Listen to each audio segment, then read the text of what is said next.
Romanos.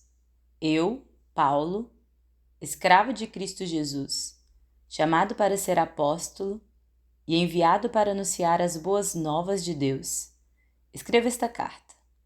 Deus prometeu as boas novas muito tempo atrás nas Escrituras Sagradas por meio de seus profetas. Elas se referem a seu filho, que como homem nasceu da linhagem do rei Davi. E quando o poder do Espírito Santo o ressuscitou dos mortos, foi demonstrado que ele era o Filho de Deus. Ele é Jesus Cristo, nosso Senhor. Por meio dele recebemos a graça e a autoridade como apóstolos de chamar os gentios em toda parte a crer nele e lhe obedecer em honra de seu nome. E vocês estão entre esses gentios chamados para pertencer a Jesus Cristo. Escrevo a todos vocês que estão em Roma, amados por Deus e chamados para ser seu povo santo. Que Deus nosso Pai e o Senhor Jesus Cristo lhe deem graça e paz. Antes de tudo, quero dizer que por meio de Jesus Cristo, agradeço a meu Deus por todos vocês, pois sua fé nele é comentada em todo o mundo. O Deus a quem sirvo, em meu espírito, anunciando as boas novas a respeito de seu Filho, sabe como nunca deixo de me lembrar de vocês, em minhas orações, sempre pedindo, se for da vontade de Deus, uma oportunidade de ir vê-los. Desejo muito visitá-los, a fim de compartilhar com vocês algumas dádivas espirituais que os ajude a se fortalecerem. Quando nos encontrarmos, quero encorajá-los na fé e também quero ser encorajado por sua fé. Quero que saibam, irmãos, que muitas vezes planejei visitá-los, mas até agora fui impedido. Meu desejo é trabalhar entre vocês e ver frutos espirituais, como tenho visto entre outros gentios, pois sinto grande obrigação tanto para com os gregos como os bárbaros, tanto para com os instruídos como os não instruídos. Por isso, aguardo com expectativa para visitá-los, a fim de anunciar as boas novas também a vocês em Roma. Pois não me envergonho das boas novas a respeito de Cristo, que são o poder de Deus em ação para salvar todos os que creem, primeiro os judeus e também os gentios. As boas novas revelam como opera a justiça de Deus, que, do começo ao fim, é algo que se dá pela fé. Como dizem as Escrituras, o justo viverá pela fé. Assim, Deus mostra do céu sua ira contra todos que são pecadores e perversos, que por sua maldade impedem que a verdade seja conhecida. Sabem a verdade a respeito de Deus, pois ele a tornou evidente, por meio de tudo que ele fez desde a criação do mundo. Podem perceber claramente seus atributos invisíveis, seu poder eterno e sua natureza divina. Portanto, não tem desculpa alguma.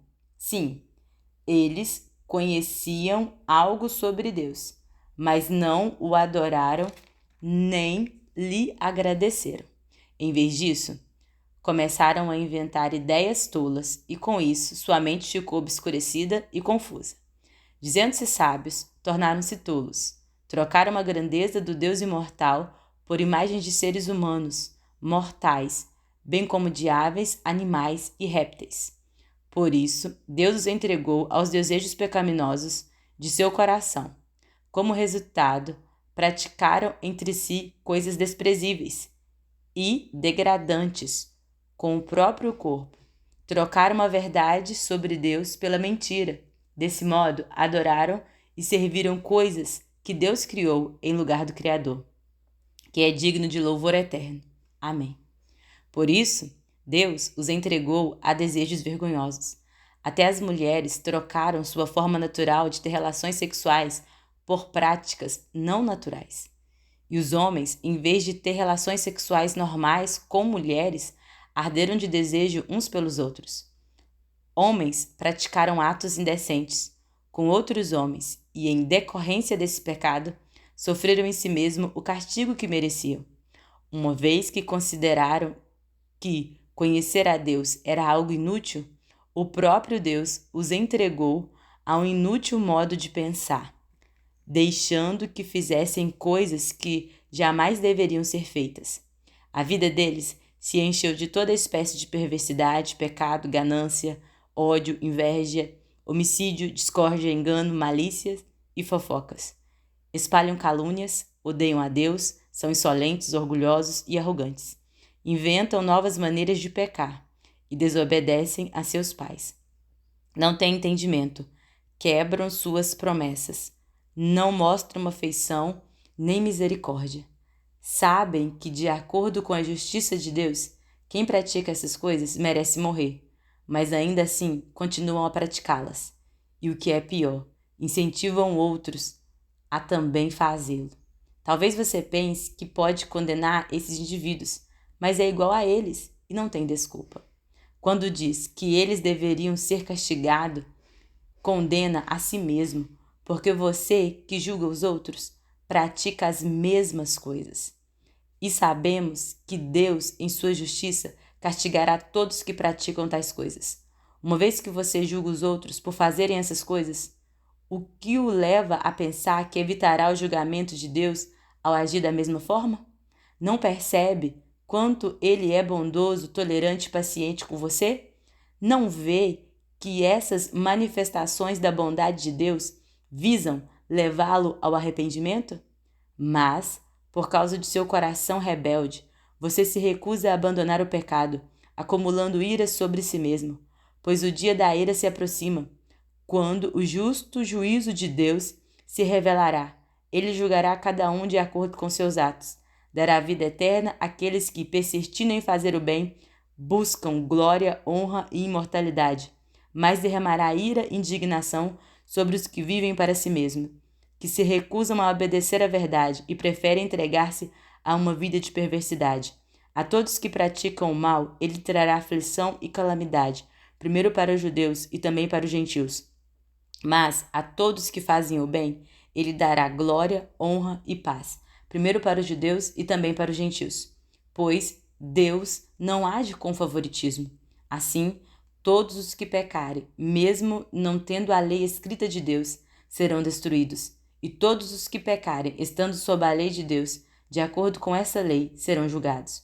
Pois os simples atos de ouvir a lei não nos torna justos diante de Deus, mas sim a obediência à lei é que nos torna justos aos olhos de Deus.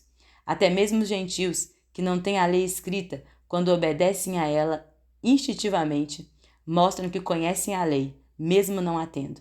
Demonstram que a lei está gravada em seu coração, pois sua consciência e seus pensamentos os acusam ou lhes dizem que estão agindo corretamente. Isso se confirmará no dia em que Deus julgar os segredos de cada um por meio de Cristo Jesus, de acordo com as boas novas que anuncio. Você que se diz judeu se apoia na lei de Deus e se orgulha de seu relacionamento especial com ele. Conhece a vontade de Deus, sabe o que é certo porque foi instruído em sua lei. Está convencido de que é guia para os cegos e luz para os que estão perdidos na escuridão. Considera-se capaz de instruir os ignorantes e ensinar os caminhos de Deus às crianças. Está certo de que a lei de Deus lhe dá pleno conhecimento e verdade. Pois bem, se você ensina a outros, por que não ensina a si mesmo? Diz a outros que não roube, mas você mesmo rouba? Afirma que é errado cometer adultério, mas você mesmo adultera? Condena a idolatria, mas rouba objetos dos templos? Você, que tanto se orgulha de conhecer a lei, desonra a Deus, desobedecendo à lei? Não é de admirar que as Escrituras digam: os gentios blasfemam o nome de Deus por causa de vocês. A prática judaica da circuncisão só tem valor se você obedece à lei de Deus. Mas se você, que é circuncidado, não obedece à lei de Deus, não é diferente de um gentio incircuncidado. E se os incircuncidados obedecerem à lei de Deus, acaso não serão também considerados circuncidados? De fato, os gentios incircuncidados, que cumprem a lei de Deus, condenarão você, judeu, que é circuncidado, e tem a lei de Deus, mas não obedece a ela. Pois ser judeu exteriormente ou ser circuncidado não torna ninguém judeu de fato. Judeu verdadeiro é quem o é no íntimo, e circuncisão verdadeira é a do coração, feita pelo Espírito e não pela letra da lei, recebendo assim a aprovação de Deus e não das pessoas. Então, qual é a vantagem de ser judeu? A circuncisão tem algum valor? Sim, há muitos benefícios. Em primeiro lugar, ao judeu foi confiada toda a revelação de Deus. É verdade que alguns deles foram infiéis, mas isso significa que Deus será infiel? De maneira nenhuma. Ainda que todos sejam mentirosos, Deus é verdadeiro, e as Escrituras dizem a seu respeito: será provado que tens razão no que dizes, e ganhará a tua causa no juízo. Alguém poderia dizer: mas nosso pecado não cumpre um bom propósito, ajudando os outros a verem como Deus é justo? Não é uma injustiça, portanto, Deus nos castigar? Estou seguindo o ponto de vista humano. Claro que não. Se fosse assim, como Deus poderia julgar o mundo? Alguém poderia argumentar ainda: mas por que Deus me condena como pecador se minha mentira ressalta sua verdade e lhe traz mais glória? E alguns até nos difamam, afirmando que dizemos: quanto mais pecarmos, melhor. Quem diz essas coisas merece condenação. Pois bem, devemos concluir que nós judeus somos melhores que os outros? Não, de maneira nenhuma, pois já mostramos que todos, judeus ou gentios, estão sob o poder do pecado. Como afirmam as Escrituras: ninguém é justo, nenhum sequer. Ninguém é sábio, ninguém busca a Deus. Todos se desviaram, todos se tornaram inúteis. Ninguém faz o bem, nem um sequer. Sua conversa é repulsiva, como o odor de um túmulo aberto. Sua língua é cheia de mentiras. Veneno de serpente goteja de seus lábios. Sua boca é cheia de maldição e amargura. Apressam-se em cometer homicídio. Por onde passam, deixam destruição e sofrimento. Não sabem onde encontrar paz. Não têm o menor temor de Deus. É evidente que a lei se aplica àqueles a quem ela foi entregue, pois seu propósito é evitar desculpas e mostrar que todo mundo é culpado diante de Deus, pois ninguém será declarado justo diante de Deus por fazer o que a lei ordena. A lei simplesmente mostra quanto somos pecadores.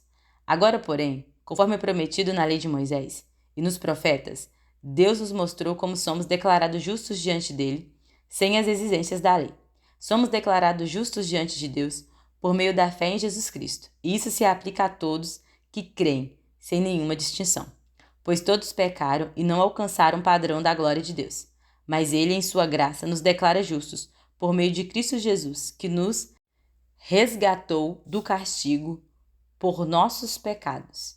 Deus apresentou Jesus como sacrifício pelo pecado, com o sangue que Ele derramou, mostrando assim sua justiça em favor dos que creem.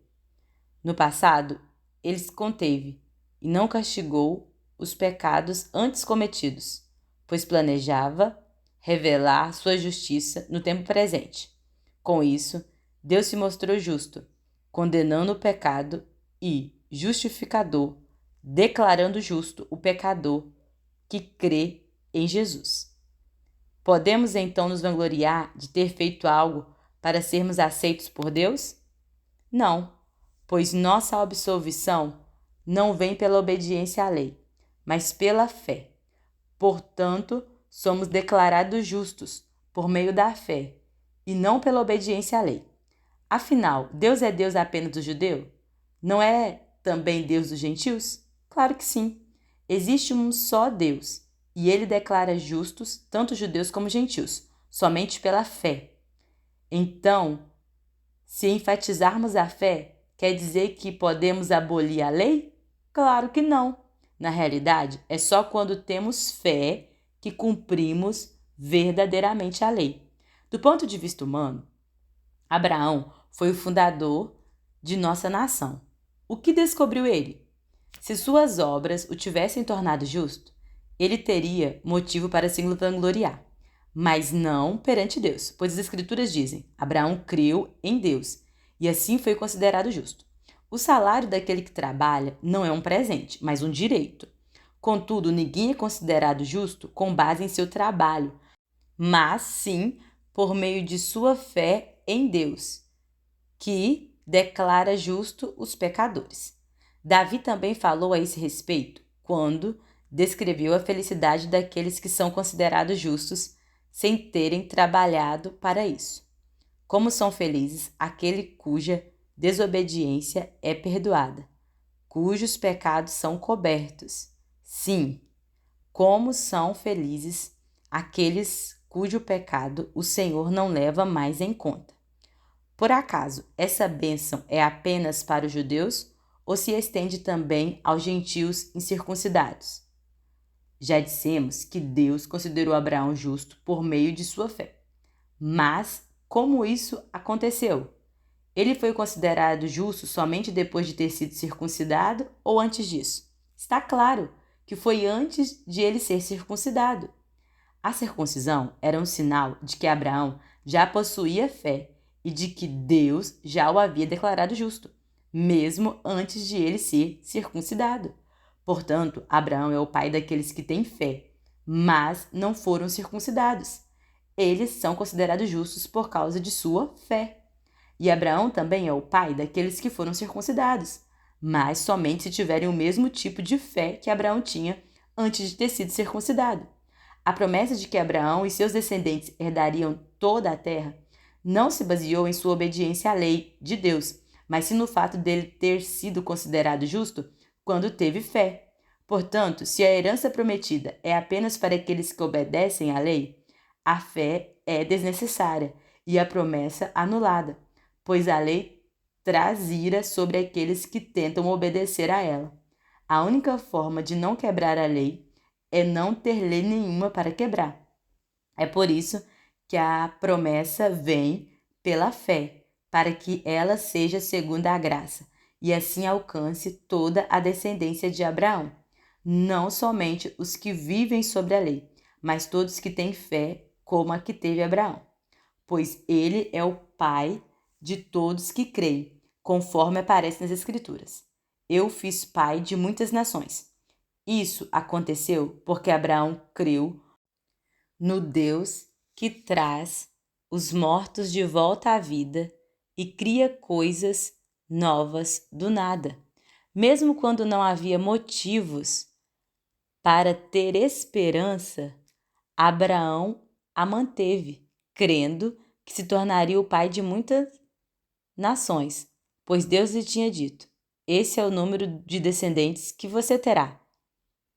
E sua fé não se enfraqueceu. Embora ele soubesse que aos 100 anos, seu corpo, bem como o ventre de Sara, já não tinham vigor. Em nenhum momento, a fé de Abraão na promessa de Deus vacilou. Na verdade, ela se fortaleceu. E, com isso, ele deu glória a Deus. Abraão estava plenamente convicto de que Deus é poderoso para cumprir tudo que promete. Por isso, por sua fé, ele foi considerado justo. E quando Deus considerou Abraão justo, não o fez apenas para benefício dele. As Escrituras dizem que foi também para nosso benefício, pois elas garantem que também seremos considerados justos por crermos naquele que ressuscitou dos mortos a Jesus, nosso Senhor. Ele foi entregue à morte por causa de nossos pecados e foi ressuscitado para que fôssemos declarados justos diante de Deus. Portanto, uma vez que pela fé fomos declarados justos, temos paz com Deus, por causa daquilo que Jesus Cristo, nosso Senhor, fez por nós. Foi por meio da fé que Cristo nos concedeu esta graça que agora desfrutamos, com segurança e alegria, pois temos a esperança de participar da glória de Deus. Também nos alegramos ao enfrentar dificuldades e provações, pois sabemos que contribui para o desenvolvermos perseverança, e a perseverança produz caráter aprovado, e o caráter aprovado fortalece nossa esperança. E essa esperança não nos decepcionará, pois sabemos quanto Deus nos ama, uma vez que Ele nos deu o Espírito Santo para nos encher o coração com seu amor. Quando estávamos completamente desamparados, Cristo veio na hora certa e morreu por nós, pecadores. É pouco provável que alguém morresse por um justo, embora talvez alguém se dispusesse a morrer por uma pessoa boa. Mas Deus nos prova seu grande amor ao enviar Cristo para morrer por nós quando ainda éramos pecadores. E uma vez que fomos declarados justos por seu sangue, certamente seremos salvos da ira de Deus por meio dele. Pois se quando ainda éramos inimigos de Deus, nosso relacionamento com ele foi restaurado pela morte de seu filho, agora que já estamos reconciliados, certamente seremos salvos por sua vida. Agora, portanto, podemos nos alegrar em Deus, com quem fomos reconciliados por meio de nosso Senhor Jesus Cristo.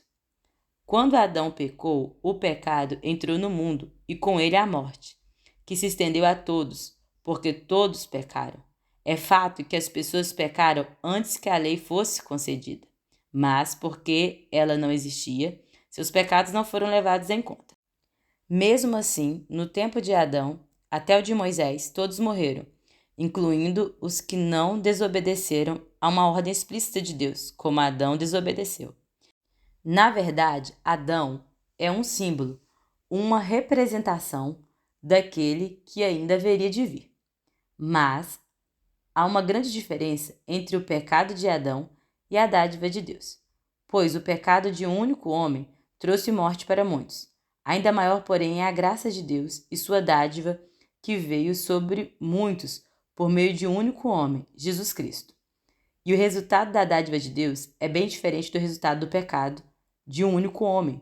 Pois, enquanto o pecado de Adão levou à condenação, a dádiva de Deus nos possibilita ser declarados justos diante dele, apesar de nossos muitos pecados. A morte reinou sobre muitos por meio do pecado de um único homem. Ainda maior, porém, é a graça de Deus e sua dádiva de justiça, e todos que a recebem reinarão em vida por meio de um único homem, Jesus Cristo. É verdade que um só pecado de Adão trouxe condenação a todos, mas um só ato de justiça de Cristo removeu a culpa e trouxe vida a todos. Por causa da desobediência a Deus de uma só pessoa, muitos se tornaram pecadores. Mas por causa da obediência de uma só pessoa a Deus, muitos serão declarados justos. A lei foi concedida para que todos percebessem a gravidade do pecado. Mas à medida que o pecado aumentou, a graça se tornou ainda maior. Portanto, assim como o pecado reinou sobre todos e os levou à morte, agora reina a graça, que nos declara justos diante de Deus e resulta na vida eterna por meio de Jesus Cristo, nosso Senhor. Pois bem, devemos continuar pecando para que Deus mostre cada vez mais sua graça? Claro que não. Uma vez que morremos para o pecado, como podemos continuar vivendo nele? Ou acaso se esqueceram de que quando fomos unidos a Cristo Jesus, no batismo, nos unimos a ele em sua morte? Pois, pelo batismo, morremos e fomos sepultados com Cristo. E assim como ele foi ressuscitado dos mortos, pelo poder glorioso do Pai, agora nós também podemos viver uma nova vida. Uma vez que nossa união com ele se assemelhou à sua morte, assim também nossa ressurreição será semelhante à dele. Sabemos que nossa velha natureza humana foi crucificada com Cristo, para que o pecado não tivesse mais poder sobre a nossa vida, e dele deixássemos de ser escravos. Pois, quando morremos com Cristo, fomos libertos do poder do pecado. Então, uma vez que morremos com Cristo, cremos que também com ele viveremos. Temos certeza disso, pois Cristo foi ressuscitado dos mortos e não mais morrerá. A morte já não tem nenhum poder sobre ele. Quando ele morreu, foi de uma vez por todas, para quebrar o poder do pecado. Mas agora que ele vive, é para a glória de Deus. Da mesma forma, considerem-se mortos para o poder do pecado e vivos para Deus em Cristo Jesus. Não deixe que o pecado reine sobre seu corpo, que está sujeito à morte, cedendo aos desejos pecaminosos. Não deixe que nenhuma parte do seu corpo se torne instrumento do mal, para servir ao pecado. Mas em vez disso, entregue-se inteiramente a Deus, pois vocês estavam mortos e agora têm uma nova vida. Portanto, ofereçam seu corpo como instrumento para fazer o que é certo para a glória de Deus. O pecado não é mais seu senhor, pois vocês já não vivem sob a lei, mas sobre a graça de Deus. Pois bem, uma vez que a graça nos libertou da lei, quer dizer que podemos continuar pecando? Claro que não. Vocês não sabem que se tornam escravos daquilo a quem escolhem obedecer? Podem ser escravos do pecado, que conduz à morte, ou podem escolher obedecer a Deus, que conduz à vida de justiça. Graças a Deus, porque antes vocês eram escravos do pecado, mas agora obedecem de todo o coração a este ensino que lhes transmitimos. Estão livres da escravidão do pecado e se tornaram escravos da justiça. Uso o exemplo da escravidão para ajudá-los a entender isso tudo, pois sua natureza humana é fraca. No passado, vocês se deixaram escravizar pelas impurezas e pela maldade, o que os fez afundar ainda mais no pecado. Agora devem se entregar como escravos à vida de justiça, para que se tornem santos. Quando eram escravos do pecado, estavam livres da obrigação de fazer o que é certo. E qual foi o resultado? Hoje vocês se envergonham das coisas que costumavam fazer, coisas que acabam em morte. Agora, porém, estão livres do poder do pecado e se tornaram escravos de Deus. Fazem aquilo que conduz à santidade e resulta na vida eterna, pois o salário do pecado é a morte, mas a dádiva de Deus é a vida eterna em Cristo Jesus, nosso Senhor. Agora, irmãos, vocês que conhecem a lei, não sabem que ela se aplica apenas enquanto a pessoa vive? Por exemplo, quando uma mulher se casa, a lei a une a seu marido enquanto ele estiver vivo. No entanto, se ele morrer, as leis do casamento já não se aplicarão à mulher. Portanto, enquanto o marido estiver vivo, se ela se casar com outro homem, cometerá adultério. Mas se o marido morrer, ela ficará livre dessa lei e não cometerá adultério ao se casar novamente. Assim, meus irmãos, vocês morreram para o poder da lei quando morreram com Cristo e agora estão unidos com aquele que foi ressuscitado dos mortos. Como resultado, podemos produzir uma colheita de boas obras para Deus. Quando éramos controlados pela natureza humana, desejos pecaminosos atuavam dentro de nós e a lei despertava esses desejos maus que produziam uma colheita de obras pecaminosas cujo resultado era a morte. Agora, porém, fomos libertos da lei, pois morremos para ela e já não estamos presos a seu poder. Podemos servir a Deus não de maneira antiga, obedecendo à letra da lei, mas de maneira nova, vivendo no Espírito. Por acaso estou dizendo que a lei de Deus é pecaminosa? Claro que não. Na verdade, foi a lei que me mostrou meu pecado. Eu jamais saberia que cobiçar é errado se a lei não dissesse, não cobice. Mas o pecado usou esse mandamento para despertar dentro de mim todo tipo de desejo cobiçoso. Se não houvesse lei, o pecado não teria esse poder. Houve um tempo em que eu vivia sem a lei. No entanto, quando tomei conhecimento do mandamento, o pecado ganhou vida e eu morri. Assim descobri que os mandamentos da lei, que deveriam trazer vida, trouxeram em vez disso morte. O pecado se aproveitou desses mandamentos e me enganou, e fez uso deles para me matar. Isso, porém, só demonstra que a lei em si é santa, e santos e justos e bons são os seus mandamentos. Mas, então, a lei que é boa foi responsável por minha morte? Claro que não. O pecado usou o que era bom para me condenar à morte. Vemos, com isso, como o pecado é terrível, usando os bons mandamentos de Deus para seus próprios fins perversos. O problema não está na lei, pois ela é espiritual e boa. O problema está em mim, pois sou humano e escravo do pecado. Não entendo a mim mesmo, pois quero fazer o que é certo, mas não o faço. Em vez disso, faço aquilo que odeio. Mas se eu sei que o que faço é errado, isto mostra que concordo que a lei é boa. Portanto, não sou eu quem faz o que é errado, mas o pecado que habita em mim.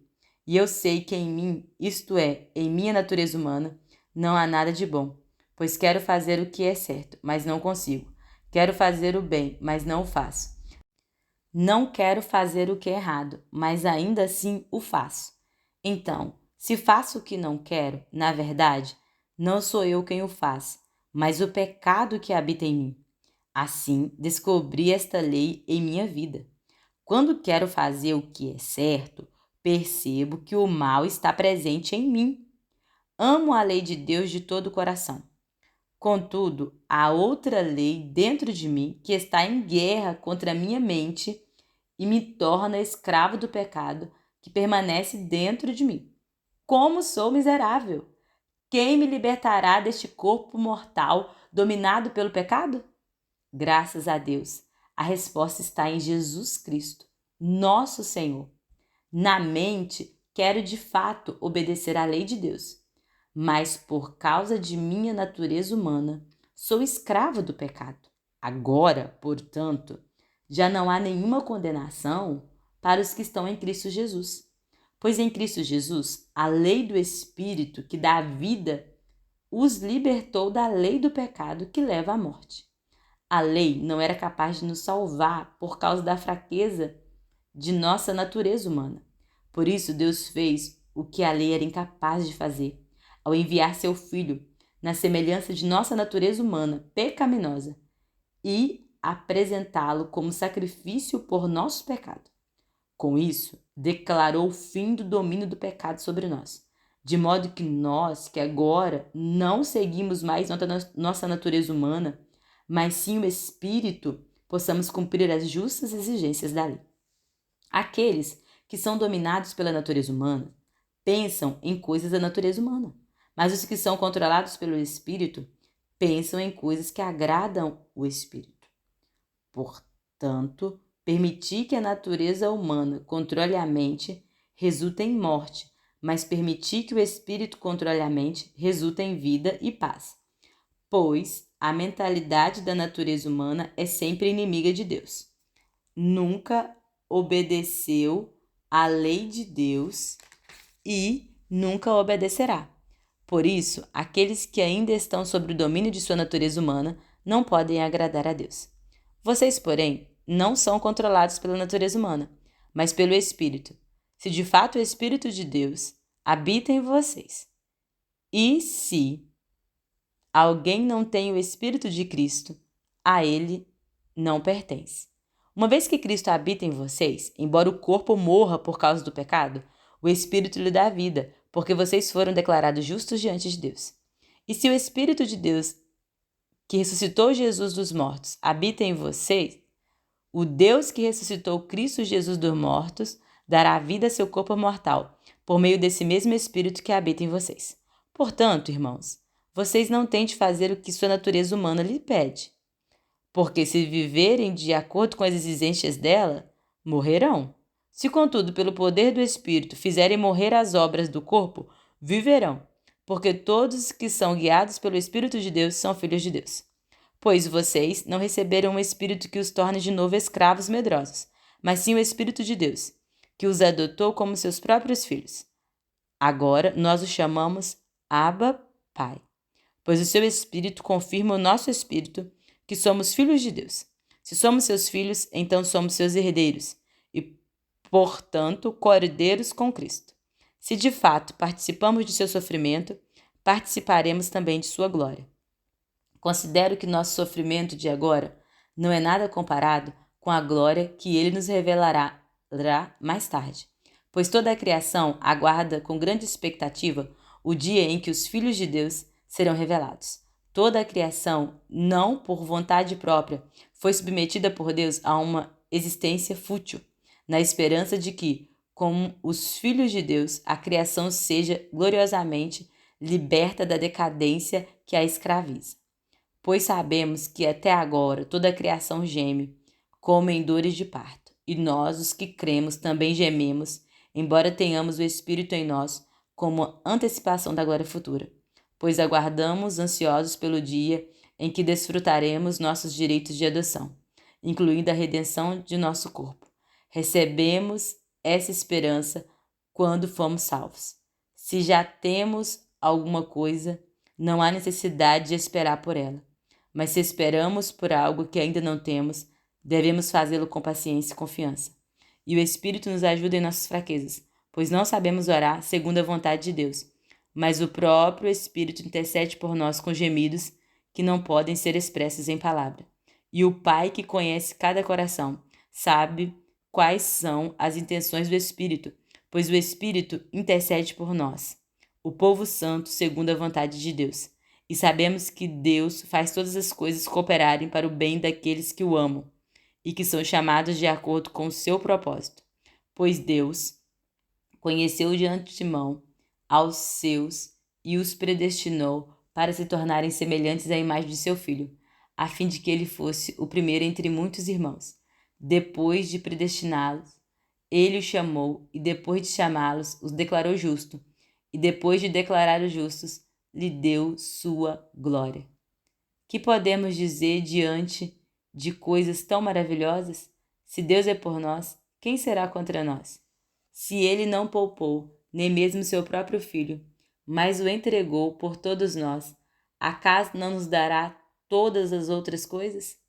Quem se atreve a acusar os escolhidos de Deus? Ninguém, pois o próprio Deus nos declara justos diante dele. Quem nos condenará então? Ninguém, pois Cristo Jesus morreu e ressuscitou, e está sentado no lugar de honra, à direita de Deus, e intercede por nós. O que nos separará do amor de Cristo? Serão aflições ou calamidades, perseguições ou fome, miséria, perigo ou ameaças de morte? Como dizem as Escrituras, por causa de ti, enfrentamos a morte todos os dias. Somos como ovelhas, levadas para o matadouro. Mas apesar de tudo isso, somos mais que vencedores por meio daquele que nos amou. E estou convencido de que nem morte nem vida, nem anjos nem demônios, nem o que existe hoje, nem o que virá no futuro, nem poderes, nem altura, nem profundidade, nada em toda a criação jamais poderá nos separar do amor de Deus revelado em Cristo Jesus, nosso Senhor. Digo-lhes a verdade, tendo Cristo como testemunha, e minha consciência e o Espírito Santo a confirmam. Meu coração está cheio de amarga tristeza e angústia sem fim. Por meu povo, meus irmãos judeus, eu estaria disposto a ser amaldiçoado para sempre, separado de Cristo, se isso pudesse salvá-los. Eles são o povo de Israel, escolhidos para serem filhos adotivos de Deus. Ele lhes revelou sua glória, fez uma aliança com eles e lhes deu sua lei e o privilégio de adorá-lo e receber suas promessas. Do povo de Israel vêm os patriarcas e o próprio Cristo, quanto à sua natureza humana. Era israelita. E ele é Deus, aquele que governa sobre todas as coisas e é digno de louvor eterno. Amém. Acaso Deus deixou de cumprir sua promessa a Israel? Não, pois nem todos os descendentes de Israel pertencem de fato ao povo de Deus.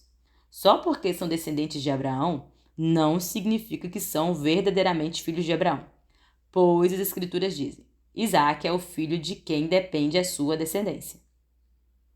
Isso significa que os descendentes físicos de Abraão não são necessariamente filhos de Deus. Apenas os filhos da promessa são considerados filhos de Abraão.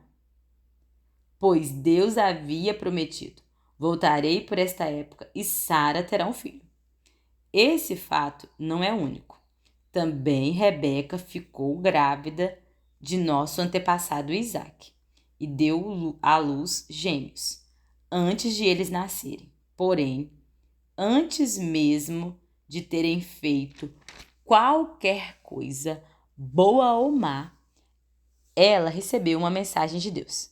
Essa mensagem mostra que Deus escolhe as pessoas conforme o propósito dele e as chama sem levar em conta as obras que praticam. Foi dito a Rebeca: seu filho mais velho servirá a seu filho mais novo. Nas palavras da Escritura, amei Jacó, mas rejeitei Esaú. Estamos dizendo então que Deus foi injusto? Claro que não, pois Deus disse a Moisés: terei misericórdia de quem eu quiser e mostrarei compaixão a quem eu quiser. Portanto, a misericórdia depende apenas de Deus e não de nossos desejos nem de nossos esforços. Pois as Escrituras afirmam que Deus disse a Faraó: eu o coloquei em posição de autoridade, com o propósito de mostrar em você meu poder e prolongar meu nome por toda a terra. Como podem ver, ele escolhe ter misericórdia de alguns e endurece o coração de outros. Mas alguns de vocês dirá: então, por que Deus os culpa? Não estão apenas cumprindo a vontade dele? Ora, quem é você, mero ser humano, para discutir com Deus? Acaso o objeto criado pode dizer àquele que o criou: por que você me fez assim? O olheiro não tem o direito de usar o mesmo barro para fazer um vaso para uso especial e outro para uso comum? Da mesma forma, Deus tem o direito de mostrar sua ira e o seu poder, suportando com muita paciência aqueles que são objetos de sua ira, preparados para a destruição.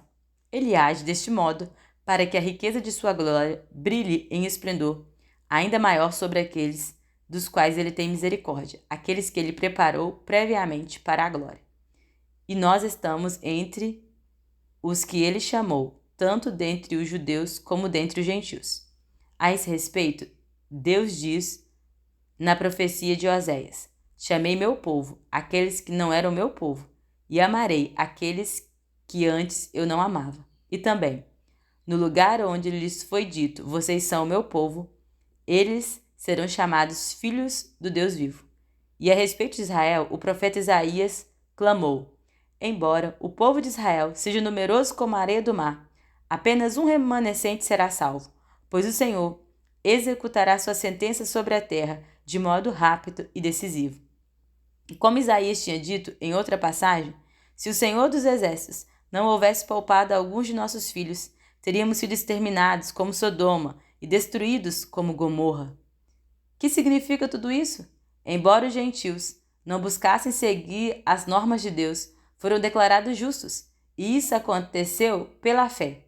Já o povo de Israel, que se esforçou tanto para cumprir a lei a fim de se tornar justos, nunca teve sucesso. Por que não? Porque tentaram se tornar justos por meio de suas obras, e não pela fé. Tropeçaram na grande pedra em seu caminho. E a esse respeito, as Escrituras afirmam: ponham em Sião uma pedra que os faz tropeçar, uma rocha que os faz cair. Mas quem confia nele jamais será envergonhado. Irmãos, o desejo de meu coração e minha oração a Deus é que o povo de Israel seja salvo. Sei da dedicação deles por Deus, mas é entusiasmo sem entendimento. Pois, não entendendo a maneira como Deus declara as pessoas justas diante dele, apegam-se ao seu próprio modo de se tornar justo, tentando seguir a lei e recusam a maneira de Deus.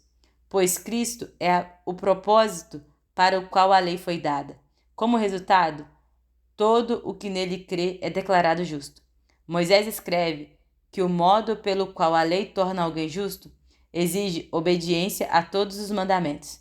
Mas o modo pelo qual a fé torna alguém justo diz: não diga em seu coração: quem subirá ao céu para trazer Cristo para a terra? E não diga: quem descerá ao lugar dos mortos para trazer Cristo de volta à vida? Na verdade diz: a mensagem está perto, está em seus lábios e em seu coração. E essa mensagem é a mesma que anunciamos a respeito da fé. Se você declarar com sua boca que Jesus é Senhor e crer em seu coração que Deus ressuscitou dos mortos, será salvo. Pois é crendo de coração que você é declarado justo, e é declarando com a boca que você é salvo. Como dizem as Escrituras, quem confiar nele jamais será envergonhado. Nesse sentido, não há diferença entre judeu e gentios, uma vez que ambos têm o mesmo Senhor, que abençoa generosamente todos os que o invocam. Pois todo aquele que invocar o nome do Senhor será salvo. Mas como poderão invocá-lo se não crerem nele? E como crerão se jamais tiverem ouvido a seu respeito? E como ouvirão a seu respeito se ninguém lhes falar? E como alguém lhes falarão se não for enviado? Por isso, as Escrituras dizem: como são belos os pés dos homens que trazem as boas novas. Nem todos, porém, aceitam as boas novas. Pois o profeta Isaías diz: Senhor, quem creu em nossa mensagem?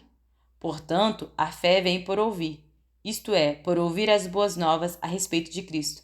Mas eu pergunto, o povo de Israel ouviu de fato a mensagem? Sim, eles ouviram. Sua mensagem chegou a toda a terra, e suas palavras alcançaram os confins do mundo. Volto a perguntar, será que o povo de Israel entendeu? Sim, eles entenderam, pois já no tempo de Moisés, Deus disse: provocarei seus ciúmes por meio de um povo que nem sequer nação. Provocarei sua ira por meio de gentios insensatos. E mais tarde, Isaías se pronunciou com ousadia. Fui encontrado por aqueles que não me procuraram. Revelei-me àqueles que não perguntaram por mim. A respeito de Israel, porém, diz: o dia todo abri meus braços para eles, mas foram desobedientes e rebeldes. Então pergunto: Deus rejeitou seu povo, a nação de Israel? Claro que não. Eu mesmo sou israelita, descendente de Abraão e membro da tribo de Benjamim. Não, Deus não rejeitou seu povo, que conheceu de antemão. Vocês sabem o que as Escrituras dizem a esse respeito? O profeta Elias se queixou a Deus sobre o povo de Israel, dizendo: Senhor, eles mataram teus profetas e derrubaram teus altares. Só sou o único que restou, e agora também procuram me matar. E vocês se lembram da resposta de Deus? Ele disse: ainda tenho outros 7.000 que jamais se prostraram diante de Baal.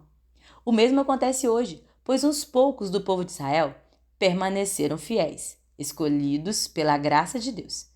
E se a escolha se dá pela graça de Deus, então não se baseia nas obras deles, pois nesse caso a graça deixaria de ser o que verdadeiramente é, ou seja, gratuita e imerecida.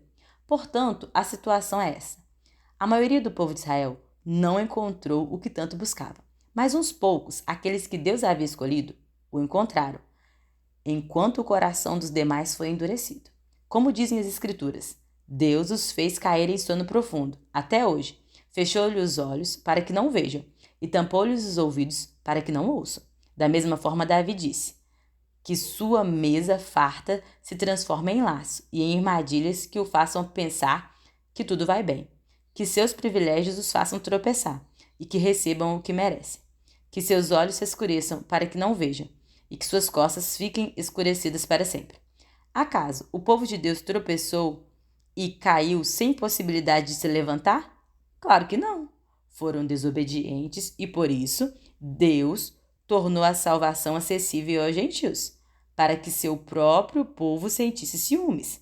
Se os gentios foram enriquecidos porque os israelitas fracassaram ao rejeitar a salvação que Deus lhes oferece, imaginem como será maior a bênção para o mundo quando Israel for plenamente restaurado? Dirijo-me especialmente a vocês, gentios. E uma vez que fui designado apóstolo aos gentios, enfatizo isso, porque desejo que, de algum modo, o povo de Israel sinta ciúmes e assim eu possa levar alguns deles à salvação. Pois, se a rejeição deles possibilitou que o resto do mundo se reconciliasse com Deus, a aceitação será ainda mais maravilhosa. Será vida para os que estão mortos. Se a parte da massa entregue como oferta é santa, então toda ela é santa. E se as raízes da árvore são santas, os ramos também o serão. Mas alguns desses ramos, alguns dos povos de Israel foram cortados. E vocês, gentios, que eram ramos de uma oliveira brava, foram enxertados na árvore. Agora, portanto, participam do alimento nutritivo que vem da raiz da oliveira especial de Deus. No entanto, não devem se orgulhar de terem sido enxertados no lugar dos ramos que foram cortados, pois é a raiz que sustenta o ramo e não o contrário. Talvez digam: estes ramos foram cortados para abrir espaço para nós. É verdade, mas lembre-se de que esses ramos foram cortados porque não creram e que vocês estão ali porque creram. Portanto, não se orgulhem, mas temam o que poderia acontecer. Pois se Deus não poupou os ramos naturais, também não poupará vocês. Observem como Deus é, ao mesmo tempo bondoso e severo. É severo com os que lhes obedecem, mas é bondoso com você, desde que continue a confiar em sua bondade. Mas, se deixarem de confiar, também serão cortados. E se o povo de Israel abandonar sua incredulidade, será enxertado novamente, pois Deus tem poder para enxertá-los de volta na árvore. Vocês eram por natureza ramos cortados de uma oliveira brava. Portanto, se Deus se mostrou disposto a fazer algo contrário à natureza ao enxertá-los em sua árvore cultivada, estará ainda mais disposto ao enxertar os ramos naturais de volta na árvore da qual elas fazem parte. Irmãos, quero que vocês entendam este mistério, para que não se orgulhem de si mesmo. Alguns do povo de Israel têm um coração endurecido, mas isso durará apenas até que o tempo dos gentios se complete, e assim todo Israel será salvo. Como dizem as Escrituras, o libertador virá de Sião e afastará Israel da impiedade. E esta é minha aliança com eles. Eu removerei seus pecados. Muitos do povo de Israel agora são inimigos das boas novas. E isso beneficia vocês, gentios. No entanto, porque ele escolheu seus patriarcas, eles ainda são o povo que Deus ama. Pois as bênçãos de Deus e o seu chamado jamais podem ser anulados. Em outros tempos, vocês, gentios, foram rebeldes contra Deus. Mas agora, por causa da desobediência deles, vocês receberam misericórdia. Agora, eles são os rebeldes, e Deus foi misericordioso com vocês, para que eles também participem da misericórdia dele. Pois Deus colocou a todos debaixo da desobediência, para que de todos tivessem misericórdia. Como são grandes as riquezas, a sabedoria e o conhecimento de Deus! É impossível entendermos suas decisões e seus caminhos. Pois quem conheceu os pensamentos do Senhor? Quem sabe o suficiente para aconselhá-lo? Quem lhe deu primeiro alguma coisa para que ele precise depois retribuir? Pois todas as coisas vêm dele, existem por meio dele e são para ele. A ele seja toda a glória para sempre. Amém. Portanto, irmãos, suplico-lhes que entregue seu corpo a Deus, por causa de tudo o que ele fez por vocês. Que seja um sacrifício vivo e santo, do tipo que Deus considera agradável. Esta é a verdadeira forma de adorá-lo. Não imitem o comportamento e os costumes deste mundo, mas deixe que Deus os transforme por meio de uma mudança em seu modo de pensar, a fim de que eles experimentem a boa e agradável e perfeita vontade de Deus para vocês.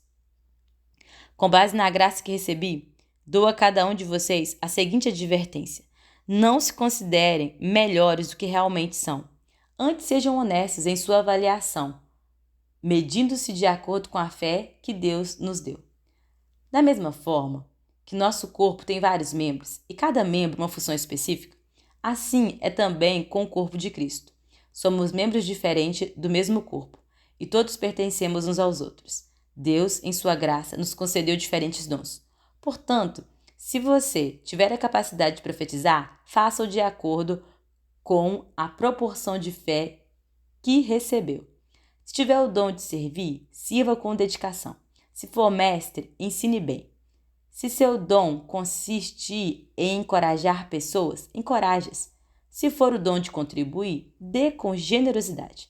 Se for de exercer liderança, lidere de forma responsável. E se for de mostrar misericórdia, pratique-a com alegria.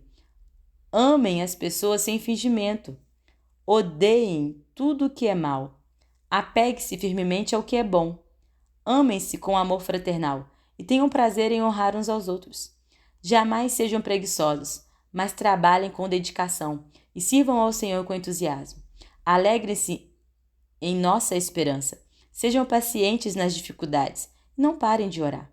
Quando membros do povo santo passarem por necessidade, ajude com prontidão. Estejam sempre dispostos a praticar a hospitalidade.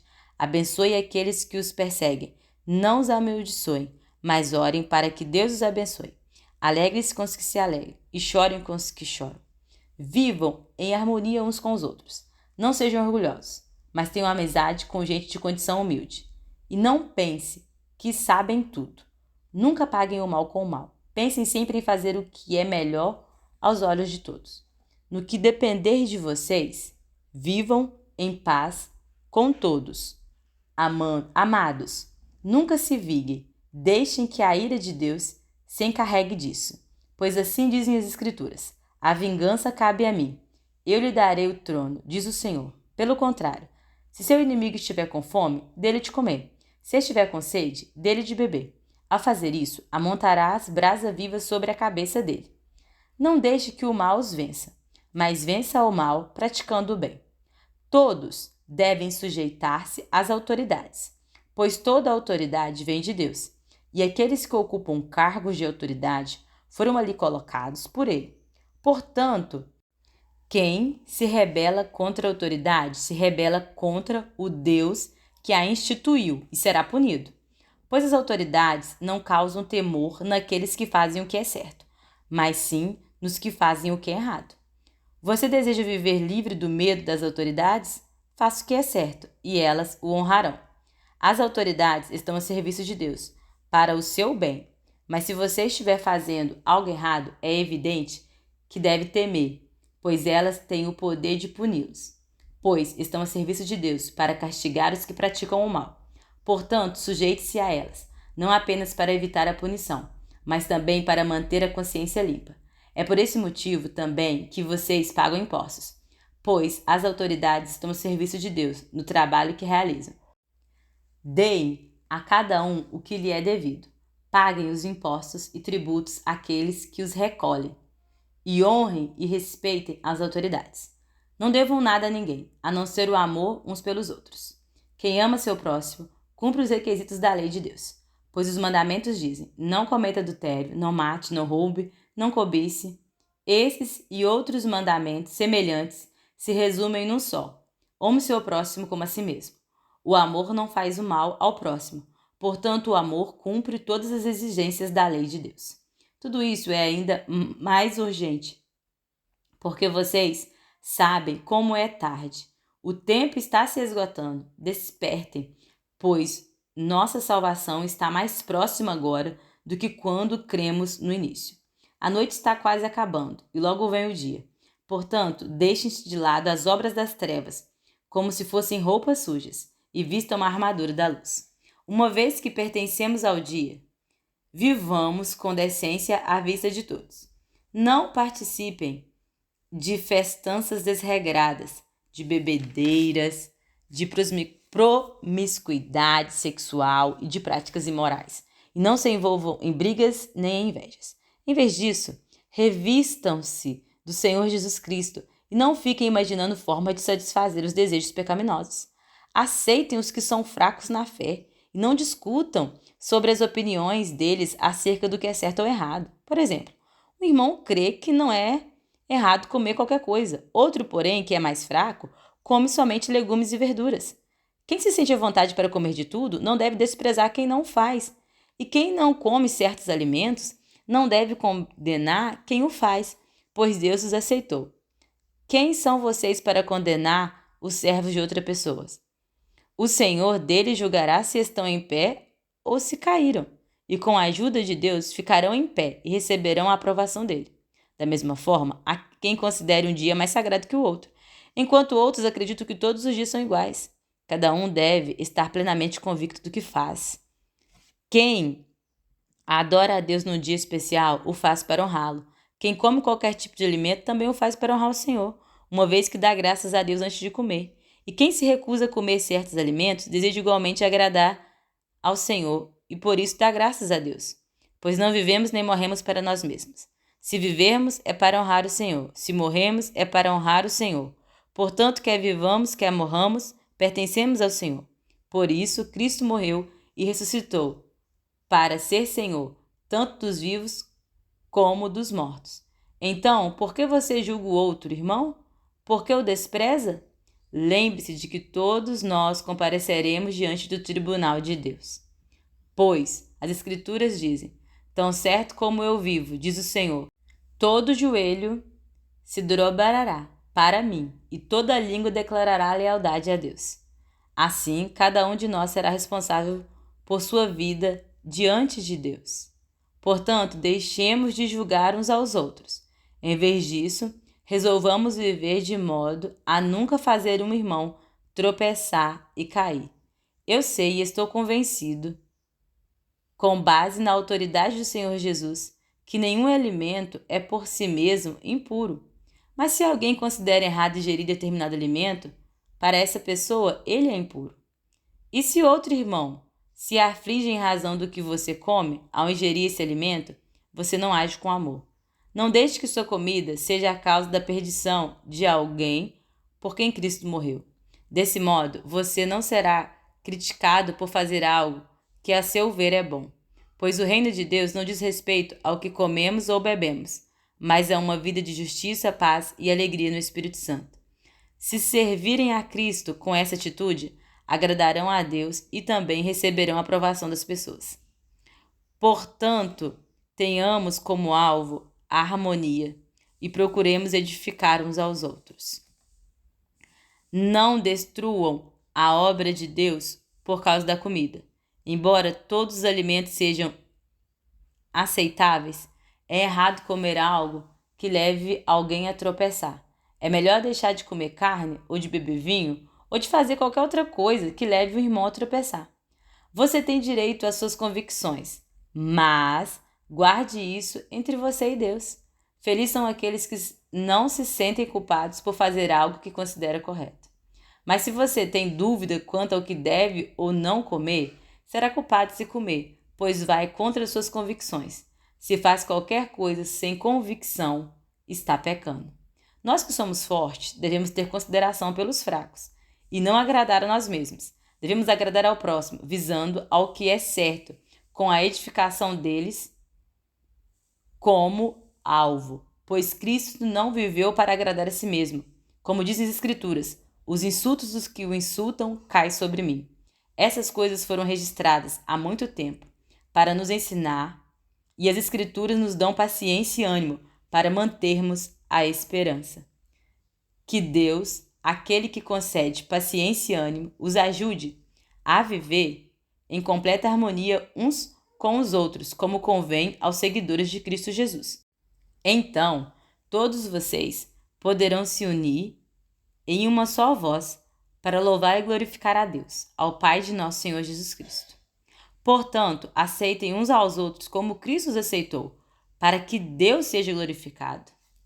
Lembrem-se de que Cristo veio para servir aos judeus, a fim de mostrar que Deus é fiel às promessas feitas aos seus patriarcas, e também para que os gentios glorifiquem a Deus por suas misericórdias, como dizem as Escrituras. Por isso eu te louvarei entre os gentios. Sim, cantarei louvores ao teu nome. E diz também: alegrem-se com o povo dele, ó gentio. E ainda: louvem o Senhor, todos vocês gentios. Louvem-no todos os povos.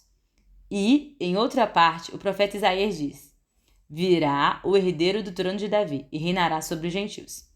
Nele depositarão sua esperança. Que Deus, a fonte da esperança, os enche inteiramente de alegria e paz, em vista da fé que vocês depositam nele, de modo que vocês transbordem de esperança pelo poder do Espírito Santo. Meus irmãos, estou plenamente convencido de que vocês estão cheios de bondade. Conhecem essas coisas tão bem que podem ensiná-las uns aos outros. Ainda assim, atrevi-me a escrever a vocês sobre alguns desses assuntos, certos de que só precisam de um lembrete, pois, pela graça de Deus, sou um mensageiro da parte de Cristo Jesus a vocês, os gentios. Anuncio-lhes as boas novas, para que se tornem oferta aceitável a Deus, separados pelo Espírito Santo. Tenho motivo, portanto, para me entusiasmar com o que Cristo Jesus tem feito por meio de meu serviço a Deus. E, no entanto, não ouso me vangloriar de nada, exceto do que Cristo fez por meu intermédio, a fim de conduzir os gentios a Deus por minha mensagem e pelo meu trabalho, convencendo-os pelo poder de sinais e maravilhas e pelo poder do Espírito de Deus. Assim, apresentei plenamente as boas novas de Cristo, desde Jerusalém até o Ilírico. Sempre me propus a anunciar as boas novas, onde o nome de Cristo nunca foi ouvido, para não construir sobre alicerce alheio. Pois, conforme dizem as Escrituras, aqueles dos quais ele nunca foi anunciado verão, e os que nunca ouviram falar dele entenderão. É por isso, aliás, que há tanto tempo tenho adiado minha visita a vocês, porque estava pregando nesses lugares. Mas agora que terminei meu trabalho nessas regiões, e depois de tantos anos de espera, estou ansioso para visitá-los. Planejo ir à Espanha, e quando for, espero passar por Roma. E depois de ter desfrutado um pouco de sua companhia, vocês poderão me ajudar com a viagem. Antes de visitá-los, porém, devo ir a Jerusalém, para servir ao povo santo de lá, pois os irmãos da Macedônia e da Acaia juntaram de boa vontade uma oferta para os pobres dentre o povo santo em Jerusalém. Ficaram contentes em fazê-lo, pois se sentem devedores deles, porque os gentios receberam as bênçãos espirituais das boas novas dos irmãos em Jerusalém. Consideraram que, no mínimo, podem retribuir ajudando-os financeiramente. Assim que eu tiver entregado o dinheiro e completado essa boa ação dos gentios, irei à Espanha, visitando vocês de passagem, e estou certo de que, quando for, Cristo abençoará ricamente nosso tempo juntos. Irmãos, peço-lhe em nome do Senhor Jesus Cristo e pelo amor que lhes foi dado pelo Espírito Santo, que se unam a mim em minha luta, orando a Deus em meu favor. Orem para que eu me livre dos que estão na Judéia e que se recusam a crer. Orem também para que o povo santo em Jerusalém se disponha a aceitar a oferta que estou levando. Então, pela vontade de Deus, poderei visitar vocês com o coração alegre e teremos um tempo de descanso juntos. Que o Deus que nos dá sua paz estejam com todos vocês. Amém. Recomendo-lhes nossa irmã Febe, que serve à igreja em Secreia. Receba-a no Senhor, como uma pessoa digna de honra no meio do povo santo. Ajudem-na no que ela precisar, pois tem sido de grande ajuda para muitos, especialmente para mim. Dei minhas saudações a Priscila e Áquila, meus colaboradores no serviço de Cristo Jesus. Certa vez, eles arriscaram a vida por mim. Sou grato a eles e também o são todas as igrejas dos gentios. Saúdem a igreja que se reúne na casa deles. Saúdem também meu querido amigo Epêneto, que foi o primeiro seguidor de Cristo na província da Ásia. Saúdem Maria, que trabalhou tanto por vocês. Saúdem Andrônico e Júnias, meus companheiros judeus, que estiveram comigo na prisão. São muitos respeitados entre os apóstolos. Se tornaram seguidores de Cristo antes de mim. Saúdem Amplíato, meu querido amigo no Senhor. Saúdem Urbano, nosso colaborador em Cristo, e meu querido amigo Stax. Saúdem Apeles, um bom homem, aprovado por Cristo. Saúdem os que são da casa de Aristóbulos. Saúdem Heridião, meu compatriota judeu. Saúdem os da casa de Narciso, que são do Senhor. Saúdem Trífina e Trifosa, obreiras do Senhor, e a estimada Pérsides, que tem trabalhado com dedicação para o Senhor. Saúdem Rufo, a quem o Senhor escolheu, e também sua mãe, que tem sido mãe para mim. Saúdem Assícrito, Flegonte, Hermes, Pátrobras, Hermas e os irmãos que se reúnem com eles. Saúdem Filógolo, Júlia, Nereu e sua irmã, e também Olimpas e todo o povo santo que se reúne com eles. Saúdem uns aos outros com beijo santo. Toda a igreja de Cristo lhes enviam saudações. E agora, irmãos, peço-lhes que tomem cuidado com aqueles que causam divisões e perturbam a fé, ensinando coisas contrárias ao que vocês aprenderam. Fiquem longe deles. Esses indivíduos não servem a Cristo, nosso Senhor, mas apenas a seus próprios interesses. e enganam os inocentes com palavras suaves e bajulações. Mas todos sabem que vocês são obedientes ao Senhor, o que muito me alegra. Quero que sejam sábios quanto a fazer o bem e permanecer inocentes de todo mal. Em breve, o Deus da paz esmagará Satanás sobre os pés de vocês. Que a graça do nosso Senhor Jesus seja com você.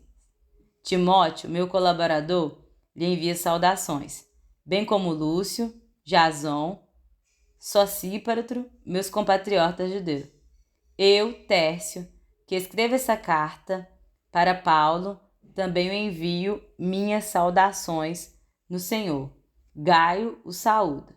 Estou hospedado em sua casa, onde ele também tem recebido toda a igreja. Erasto, tesoureiro da cidade, bem como nosso irmão Quarto, lhes enviou saudações. Que a graça de nosso Senhor Jesus Cristo seja com todos vocês. Amém.